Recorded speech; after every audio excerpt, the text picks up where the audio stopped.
വളരെ പ്രധാനപ്പെട്ട ചില വാർത്തകൾ വരുന്നുണ്ട്. പാകിസ്ഥാന്റെ 50ഓളം ഡ്രോണുകൾ ഇതിനോടകം വെടിവെച്ചിട്ടിരിക്കുന്നു. ജമ്മു കാശ്മീരിൽ ഡ്രോൺ ആക്രമണ ശ്രമം ഇന്ത്യൻ സേനകൾ തകർത്തിരിക്കുന്നു.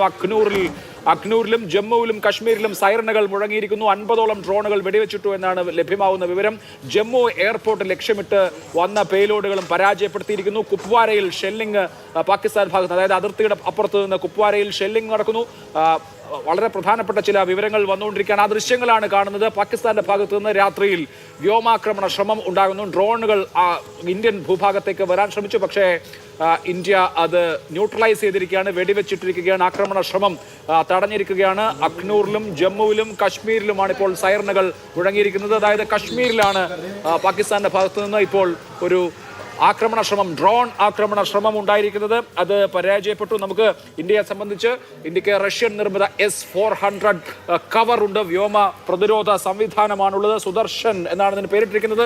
ശ്രീകൃഷ്ണന്റെ സുദർശന ചക്രം പോലെ ശത്രുക്കളിൽ നിന്ന് ഇന്ത്യയെ രക്ഷിക്കാൻ S-400 കവർ ഇന്ത്യയെ സംബന്ധിച്ചുണ്ട്. എന്തായാലും പാകിസ്ഥാന്റെ ഭാഗത്തു നിന്ന് വന്നിട്ടുള്ള ഡ്രോണുകൾ ഇപ്പോൾ വെടിവെച്ചിട്ടിരിക്കുന്നു എന്നതാണ് ലഭ്യമാവുന്ന ഏറ്റവും പുതിയ വിവരം. ജമ്മുവിലും അഖ്നൂരിലും കശ്മീരിലും സൈറനുകൾ മുഴങ്ങിയിട്ടുണ്ട്. ശ്രീനഗറിലും സൈറനുകൾ മുഴങ്ങിയിട്ടുണ്ട്. ഡ്രോണുകൾ വെടിവെച്ചിട്ടു എന്നതിന്റെ വിവരങ്ങളാണ് വന്നുകൊണ്ടിരിക്കുന്നത്.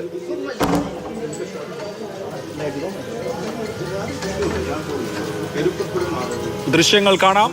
രാത്രി ദൃശ്യങ്ങളാണ്. ഇന്ന് ഏറ്റവും ഒടുവിലായി ഉണ്ടായിരിക്കുന്ന സംഭവ വികാസമാണ്. അർജുൻ പീതാംബരനാണ് വിവരങ്ങളുമായുള്ളത്. അർജുൻ, പാകിസ്ഥാന്റെ ഡ്രോണുകൾ എത്രയെണ്ണം വെടിവെച്ചിട്ടു എന്നാണ് വരുന്ന റിപ്പോർട്ടുകൾ? സ്ഥിരീകരിച്ചോ?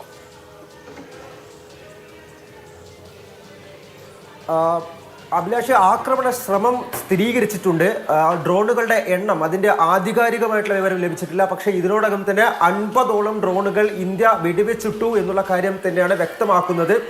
ഈ പാകിസ്ഥാന്റെ പ്രകോപനം അവർ ലക്ഷ്യമിട്ടത് ജമ്മു വിമാനത്താവളമാണ്. ഇതിനോടകം തന്നെ അടച്ചിട്ടുണ്ട്. യാത്രാ വിമാനങ്ങൾക്കെല്ലാം തന്നെ വിലക്കേർപ്പെടുത്തിയിട്ടുണ്ട്. ആ ജമ്മു വിമാനത്താവളം ലക്ഷ്യമിട്ട് പാകിസ്ഥാന്റെ ഡ്രോണുകൾ കുതിച്ചു ആക്രമണം നടത്താൻ എന്നുള്ളതാണ് ഇപ്പോൾ വരുന്ന ഏറ്റവും പുതിയ റിപ്പോർട്ടുകൾ. 50ഓളം ഡ്രോണുകളാണ് ഇന്ത്യ സേന വെടിവെച്ചിട്ടിരിക്കുന്നത്. മാത്രമല്ല, ജമ്മുവിന് പുറമെ അഖ്നൂരിലും സമാനമായിട്ടുള്ള ഡ്രോൺ ആക്രമണ ശ്രമം ഉണ്ടായിരിക്കുന്നു. കുപ്വാരയിൽ ഷെല്ലിംഗ് നടക്കുന്നുണ്ട്, വളരെ തീവ്രമായിട്ടുള്ള ഷെല്ലിംഗ് നടക്കുന്നുണ്ട് എന്നുള്ള റിപ്പോർട്ടുകളാണ് ഇപ്പോൾ വന്നുകൊണ്ടിരിക്കുന്നത്. ഈ ഡ്രോൺ ആക്രമണ ശ്രമങ്ങളെല്ലാം തന്നെ ഇന്ത്യ തകർത്തിരിക്കുകയാണ്. അതായത് ഇന്ത്യയുടെ വ്യോമ പ്രതിരോധ സംവിധാനങ്ങൾ അവിടെ പ്രവർത്തിച്ചിരിക്കുന്നു.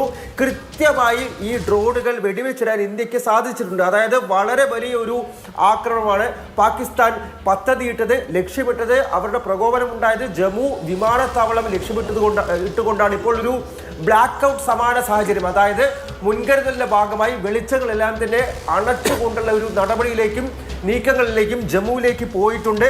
സമാനമായിട്ടുള്ള ഡ്രോൺ ആക്രമണ ശ്രമങ്ങൾ അഖ്നൂരിലും കശ്മീരിന്റെ ചില ഭാഗങ്ങളിലും ഉണ്ടായിട്ടുണ്ട് എന്നുള്ളതാണ് നിലവിൽ പുറത്തു വരുന്ന റിപ്പോർട്ടുകൾ. പക്ഷേ ഇതെല്ലാം തന്നെ ഇന്ത്യക്ക് ഇതിനോടകം തന്നെ വെടിവെച്ച് വീഴ്ത്താൻ സാധിച്ചു എന്നുള്ളത് തന്നെയാണ് ഏറ്റവും ആശ്വാസകരമായിട്ടുള്ള റിപ്പോർട്ടുകൾ. ഒപ്പം തന്നെ ഈ കുപ്വാരയിൽ ഷെല്ലിംഗ് ആരംഭിച്ചിട്ടുണ്ട് എന്നുള്ള തരത്തിൽ ചില റിപ്പോർട്ടുകളും വരുന്നുണ്ട്. ഇതിലെല്ലാം തന്നെ ഈ കുപ്വാരയിൽ ഇന്ത്യൻ സൈന്യം, ഇന്ത്യൻ കരസേന കൃത്യമായിട്ടുള്ള ഒരു തിരിച്ചടി നൽകിക്കൊണ്ടിരിക്കുകയാണ്. ഇപ്പോഴെന്തായാലും ജമ്മുവിൽ ബ്ലാക്ക് ഔട്ട് ആണ്. അതായത് ഈ ആക്രമണം ഉണ്ടായതിന് പിന്നാലെ തന്നെ മുൻകരുതലിന്റെ ഭാഗമായി വെളിച്ചങ്ങൾ അണച്ചുകൊണ്ടുള്ള ചെറുക്കൽ ശ്രമങ്ങൾ ഇപ്പോൾ നടന്നിരിക്കുന്നു. ഒപ്പം തന്നെ ഇന്ത്യയുടെ വ്യോമ പ്രതിരോധ സംവിധാനങ്ങൾ കൃത്യമായി അവരുടെ ജോലി നിർവഹിച്ചിരിക്കുന്നു എന്ന് പറയാൻ സാധിക്കും. അതായത് ജമ്മുവിലാണ് ആക്രമണം നടക്കുന്നത്. വിവിധ ദൃശ്യങ്ങൾ വരുന്നു. അത് പൂർണ്ണമായും ബ്ലാക്ക് ഔട്ട് ആണ്. അതായത് പൂർണ്ണമായും വെളിച്ചം അണച്ചിരിക്കുകയാണ്. ജമ്മുവിൽ കാണുന്നത് ദൃശ്യങ്ങളാണ്. ജമ്മുവിൽ ഇപ്പോൾ പാകിസ്ഥാൻ ആക്രമണം ഇന്ത്യ ന്യൂട്രലൈസ് ചെയ്യുന്നു. ബ്ലാക്ക് ഔട്ടാണ്. അവിടെ നിരവധി ഡ്രോണുകൾ വരുന്നതും അതുപോലെ തന്നെ അവ തകർന്നു വീഴുന്നതും കാണാം. ജമ്മു ഇപ്പോൾ ഒരു ആക്രമണത്തിന്റെ നിഴലിലാണ്. പക്ഷേ ഇന്ത്യൻ സേന ഫലപ്രദമായി ഈ ആക്രമണ ശ്രമം ചെറുക്കുകയാണ്, അതിനെ ന്യൂട്രലൈസ് ചെയ്യുകയാണ്. ജമ്മുവിൽ നടക്കുന്ന ആക്രമണത്തിന്റെ ദൃശ്യങ്ങളാണ് കാണുന്നത്. പാകിസ്ഥാൻ ജമ്മുവിനെയാണ് ടാർഗറ്റ് ചെയ്തിരിക്കുന്നത്. ജമ്മു വിമാനത്താവളത്തെ പ്രത്യേകിച്ചും. ജമ്മുവിലേക്ക് വന്ന ഡ്രോണുകൾ ഇന്ത്യ പരാജയപ്പെടുത്തുന്നു എന്നാണ് ഇപ്പോൾ നടന്നുകൊണ്ടിരിക്കുകയാണ്.